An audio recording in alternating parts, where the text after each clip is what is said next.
एक बार एक बालक काशी से पढ़ करके आया, खूब विद्वान बन के आया, अपने पिताजी के पास आकर के बोला, पिताजी मैं सब कुछ पढ़ के आया हूं, आप जहां से चाहो पूछ लो।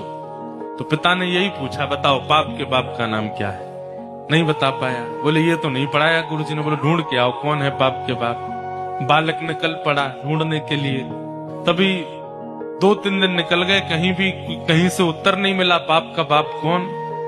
तभी एक घर के बाहर गौ माता खड़ी थी, तुलसी का पौधा लगा था।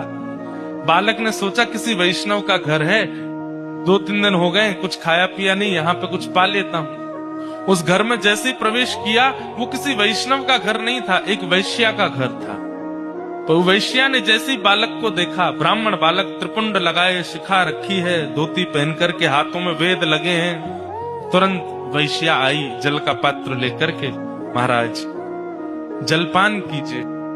तो ब्राह्मण ने तुरंत जल लिया, पान किया, पान करके बोली, ये घर मुझे लगता है किसी वैष्णव का है, गोबर का चौका लगा है, बाहर गैया है, तुलसी का पौधा है, आप निश्चित ही कोई वैष्णव हैं।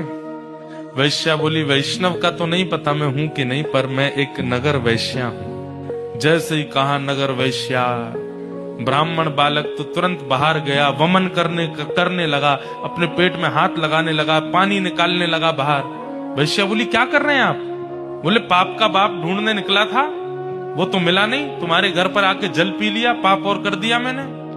अरे तुम्हारे घर का पिएंगे हम, तुम्हारे हाथ का खाएंगे हम।